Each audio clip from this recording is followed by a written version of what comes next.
Vous avez peut-être entendu parler de la ségrégation raciale, qui était courante aux États-Unis il y a seulement quelques décennies. À cette époque, les personnes noires étaient contraintes de vivre séparément dans des ghettos et des communautés ségrégées. Et si nous vous disions qu'une forme moderne de ségrégation et de racisme existe dans des pays souvent considérés comme les plus développés? Là-bas, si des personnes noires et blanches marchent ensemble, cela suscite des questions. C'est parce qu'on leur a appris à rester à l'écart des personnes noires en raison de l'afrophobie. Non seulement les habitants sont racistes, mais la police et les autorités arrêtent et fouillent uniquement les personnes noires, laissant les personnes blanches tranquilles. Les restaurants continuent de refuser l'entrée aux personnes noires, et les autochtones détestent voir des personnes noires autour d'eux. Oui, la manière dont les gens interagissent avec les autres dépend de la couleur de leur peau. Quels sont ces pays, et que font-ils de manière subtile qui les rend racistes? Croyez-nous, des pays de tous les continents figurent sur cette liste. Peut-être envisagez-vous d'y aller vous installer. Avant de le faire, regardez cette vidéo, car elle vous permettra de jeter un regard plus profond sur ces pays, en mettant de côté leur réputation brillante et leurs sites historiques. Commençons. Numéro 10. Brésil. Le Brésil a préservé le racisme même après des siècles. Auparavant, les fermes d'élevage et l'esclavage dans les plantations étaient courants au Brésil. Ensuite, après l'interdiction de la traite des esclaves et de l'esclavage, le Brésil a changé, mais le racisme est resté ancré dans les structures de la société. Au-delà des rythmes animés de la samba et des plages se cache une dure réalité. Le Brésil est l'un des 10 pays confrontés à un problème de racisme troublant, ce qui peut rendre la visite profondément dérangeante. Cela peut être surprenant, surtout compte tenu de la réputation du Brésil en tant que creuset de différentes races. Cependant, en dessous de la surface, une profonde division raciale persiste. Cette division a des racines dans une longue histoire qui a commencé après l'abolition de l'esclavage en 1888. Au lieu de travailler activement à l'intégration des personnes noires dans la société, les autorités brésiliennes ont élaboré un récit soigneusement construit d'harmonie raciale. Elles ont cherché à présenter le Brésil comme un havre unique où toutes les races coexistent pacifiquement. Cependant, ce récit dissimule une réalité douloureuse que de nombreux Brésiliens, en particulier les individus noirs et métis, continuent de subir au XXIe siècle. Les statistiques révèlent une triste vérité sur l'inégalité raciale au Brésil.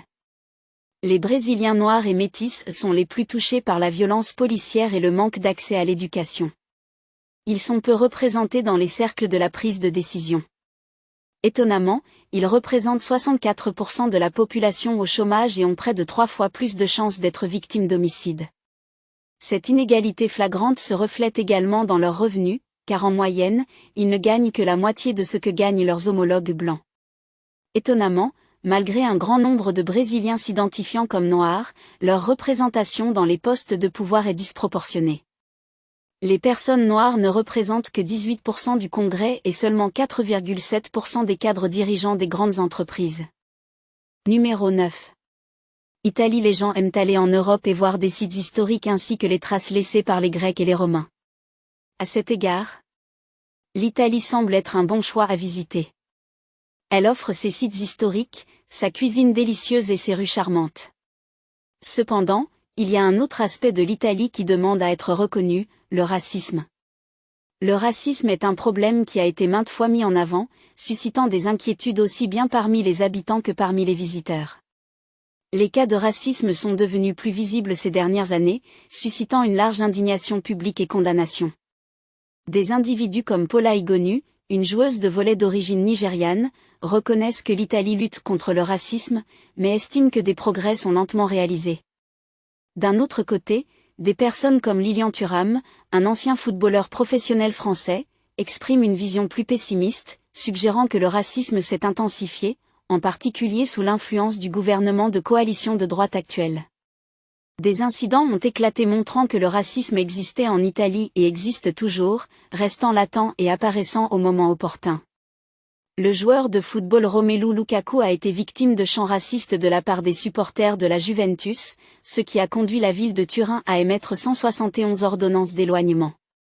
Au lieu de neutraliser le racisme, l'Italie s'est engagée à rendre les données sur la race indisponibles. Le gouvernement ne collecte pas activement de statistiques sur la race et l'ethnicité, ce qui rend plus difficile d'évaluer l'étendue du problème. Cette absence de données distingue l'Italie d'autres pays européens où de telles informations sont facilement disponibles. Un sondage de l'UNICEF en 2021 a révélé des constatations décourageantes.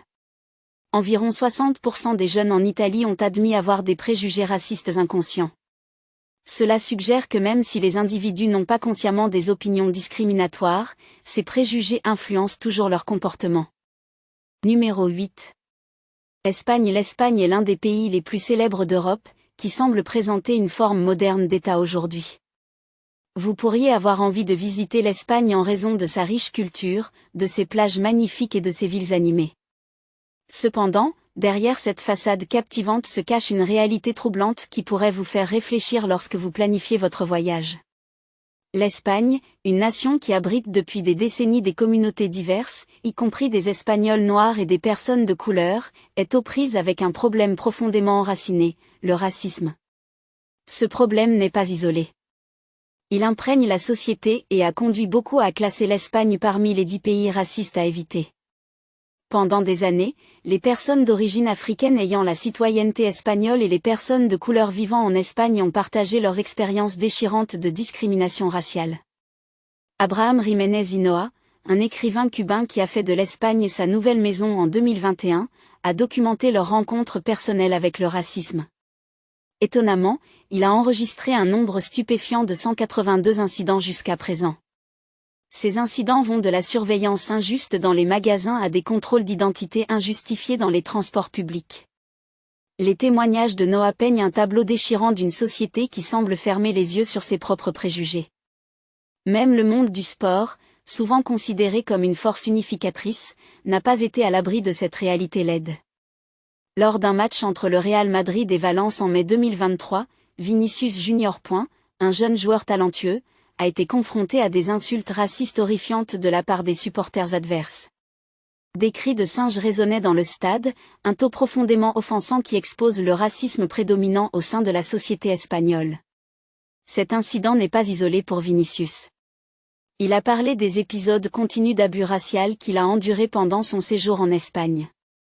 En tant que voyageur, l'Espagne peut ne pas sembler être la destination idéale telle qu'elle est souvent présentée. Le côté sombre du racisme du pays sert de rappel frappant que les préjugés peuvent se cacher même sous les façades les plus charmantes. N'oubliez pas de liker et partager la vidéo et de vous abonner à notre chaîne Wasaewa pour regarder plus de vidéos sur la grandeur noire, l'histoire, la civilisation et l'identité. Continuons maintenant. Numéro 7. Maroc. Le Maroc a été le centre de la traite transatlantique des esclaves, un endroit où des esclaves africains étaient exportés vers les Amériques et l'Europe. Malheureusement, le racisme anti-noir persiste aujourd'hui, même s'il est souvent nié ou ignoré par les Marocains non noirs. Dans la vie quotidienne, des termes racistes et des étiquettes péjoratives sont utilisés pour désigner les Marocains noirs, réduisant leur valeur et leur humanité. Ce langage, enraciné dans les préjugés historiques, témoigne d'un manque de compréhension et d'empathie. La déshumanisation des personnes noires au Maroc n'est pas rare. Les personnes noires sont parfois comparées à des animaux tels que les singes et les cochons, les réduisant à des stéréotypes dégradants. Ce traitement vise particulièrement les migrants d'Afrique subsaharienne, les faisant se sentir comme des étrangers. Ils peuvent être appelés kurs ou singes, khanzir ou cochons, cannibales et haïwan ou animal. Étonnamment, l'histoire de l'esclavage, la diversité de la population et le racisme ne sont pas enseignés dans les écoles ni discutés ouvertement. Ce silence perpétue l'ignorance et entrave les progrès dans la lutte contre la discrimination. Numéro 6. Cuba. Cuba vous offre les sentiments de ses dirigeants comme Fidel Castro et Che Guevara, les cigares cubains et les plus belles plages des Caraïbes avec des eaux cristallines et du sable fin. Sa cuisine riche, ses cultures diverses et ses divertissements de classe mondiale lui ont valu une place sur les listes de nombreux voyageurs. Cependant, derrière cette surface charmante se cache un problème complexe et préoccupant, le racisme. La réputation de Cuba en tant que nation fortement contrôlée a attiré l'attention, et ce n'est pas pour les bonnes raisons. Les citoyens, quelle que soit leur origine ethnique, peuvent se retrouver soumis à des détentions aléatoires dans les rues. Cette pratique troublante est encore plus évidente pour les Cubains noirs, en particulier lorsqu'ils sont vus en compagnie d'étrangers blancs. Si un homme noir est vu marchant avec une femme blanche, il sera arrêté, fouillé et interrogé. La femme blanche sera interrogée sur le fait qu'elle soit avec l'homme noir de son propre gré ou contrainte. Le gouvernement cubain semble posséder un désir presque obsessionnel de garantir la sécurité des touristes blancs, ce qui peut entraîner des rencontres inconfortables et décourageantes pour les personnes concernées. Même les Afro-Américains, qui auraient pu supposer un niveau d'identité partagé à Cuba, peuvent se retrouver à tort ciblés par la police. Le regretté Mark Sawyer, un universitaire cubain afro-américain, a raconté ses fréquentes interventions de la police avec la simple possession d'un passeport dirigeant les soupçons vers ses intentions. De telles expériences mettent en lumière la nature omniprésente de ce problème. Numéro 5. Suisse. La Suisse n'a besoin d'aucune introduction car elle figure sur la liste de chaque touriste. C'est dû à sa riche vie naturelle, à son beau temps, à ses vues magnifiques sur les montagnes et à ses plats délicieux. C'est un lieu de prédilection pour les touristes et les vacances, et tout semble parfait quand il n'y a pas de personnes noires. Mais il y a un problème si vous êtes noir. Un rapport récent partagé avec le Conseil des droits de l'homme de l'ONU a montré que la Suisse a des problèmes de racisme envers les personnes noires. Ce rapport met en lumière la discrimination, qui comprend les actions de la police à l'encontre des personnes noires, des contrôles et des fouilles régulières aux détentions temporaires. Un gros problème survient lorsque la police s'en prend aux gens en raison de leur couleur de peau. Les résidents noirs sont souvent contrôlés par la police, fouillés fréquemment et on leur demande leurs pièces d'identité. Parfois, cela se termine en tragédie. Lorsque des personnes noires sont arrêtées sans qu'aucune preuve ne soit présentée, cela crée de la résistance, aboutissant à des décès. Le racisme ne concerne pas seulement la police, il concerne aussi le logement et l'emploi. Les personnes dont les noms sonnent étrangers, qui ne sont pas typiquement suisses, ont du mal à trouver des appartements. Et si votre nom sonne balkanique ou africain, il est encore plus difficile de trouver un emploi. C'est un gros problème, et cela arrive fréquemment. Numéro 4. Mexique. Le Mexique est célèbre pour ses riches traditions culinaires comme les tacos et les chilaquiles, ses belles plages, ses îles, ses temples et ses ruines anciennes, et bien plus encore. Cependant, avec tout cela, le racisme va de pair. C'est une réalité dure qui se cache souvent derrière les paysages dynamiques du pays et les cultures riches, mais elle ne peut pas être ignorée. Le Mexique, un pays de contrastes marqués, abrite un côté sombre du racisme qui jette une ombre longue et troublante sur ses rues animées et ses célébrations festives. Le racisme se manifeste dans un schéma dérangeant qui touche tous les aspects de la vie, notamment dans les médias et la publicité. Les panneaux d'affichage affichent des images qui entremêlent subtilement, ou parfois pas si subtilement, le racisme et le classisme dans le tissu même de la société. Qu'il s'agisse de publicité pour la bière et les voitures, de promotion de grands magasins ou d'annonces de supermarchés, la prévalence de visages blancs dans ces campagnes agit comme une ombre inquiétante. Elle encourage les Mexicains à penser que leur but dans la vie est d'atteindre la blancheur. Cet bombardement constant de publicité n'est pas qu'un événement occasionnel. C'est un rappel flagrant des divisions profondément enracinées qui affligent le pays. Cependant, le problème ne se limite pas à la publicité. Une réalité troublante a vu le jour il y a quelques mois lorsque les employés d'une élégante steakhouse de Mexico City ont révélé une politique troublante.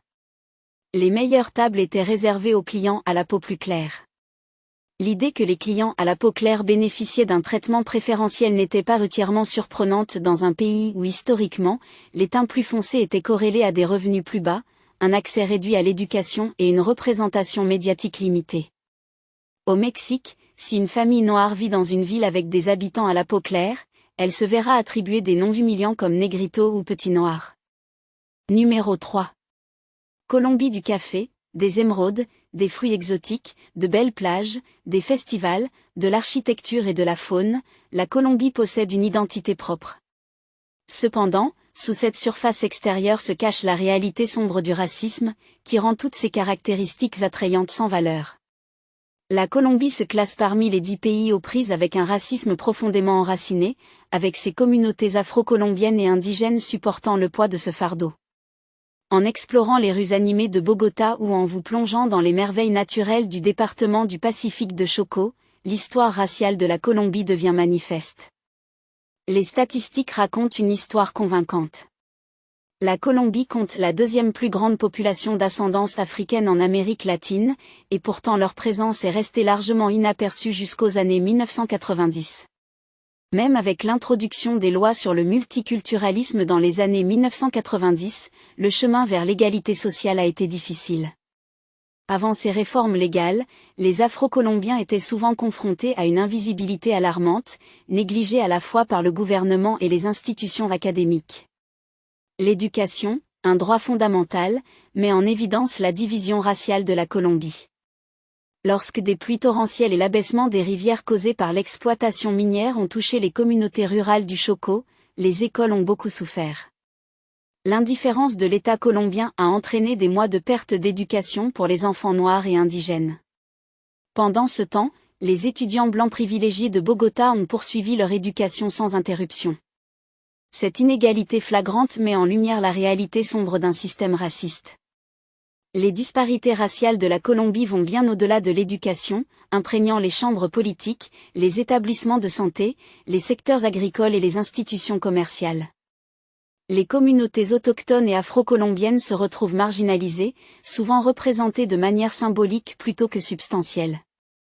Malgré la résonance du mouvement mondial Black Lives Matter, la Colombie reste hésitante à affronter son histoire de discrimination et de préjugés systémiques. Numéro 2. France. La France, accueillant près de 90 millions de visiteurs chaque année, revendique fièrement le titre de destination touristique la plus populaire au monde.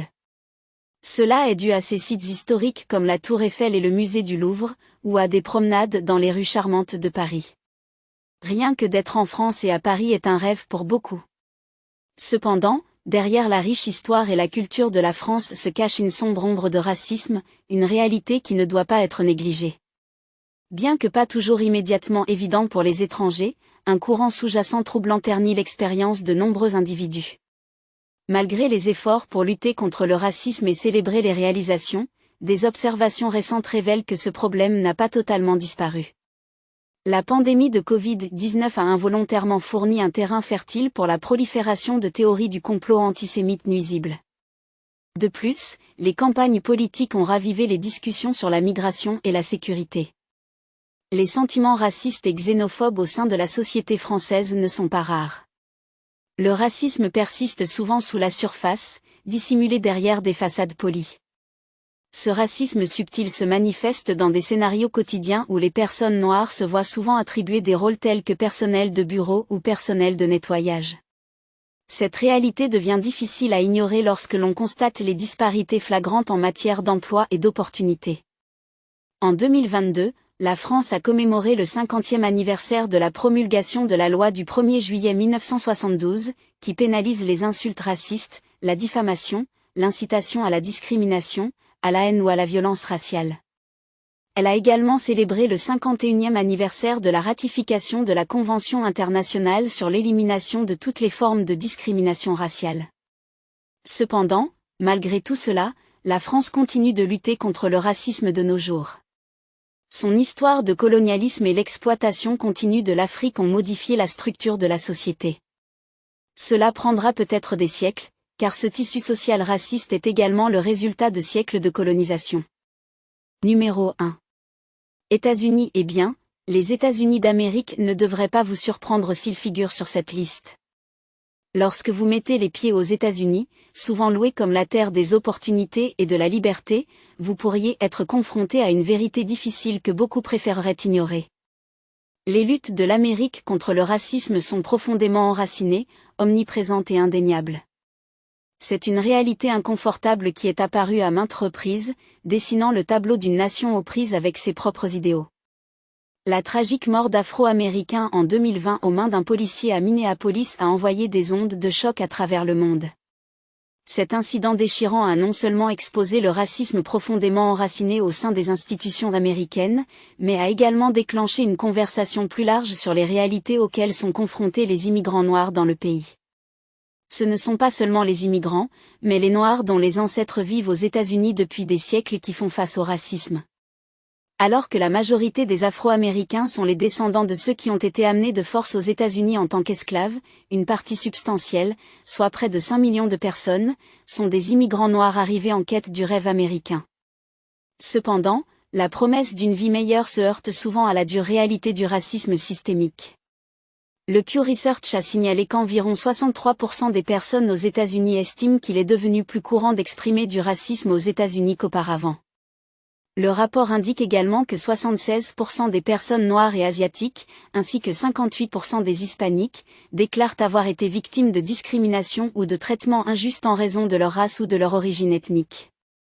En ce qui concerne le problème plus vaste pour les personnes noires, environ 52% des adultes noirs pointent du doigt le racisme dans les lois américaines, tandis que 43% soulignent le racisme individuel. Le rapport annuel de la National Urban League sur l'état des Noirs en Amérique a également révélé que les personnes noires ne bénéficient que de 73,9% des avantages économiques dont jouissent les personnes blanches. Malgré certains progrès dans les domaines économiques et de la santé, les personnes noires ont pris du retard par rapport aux personnes blanches dans l'éducation, la justice sociale et la participation civique depuis l'introduction de cet indice en 2005. Eh bien, les États-Unis peuvent être une terre d'opportunités, mais seulement si vous êtes blanc.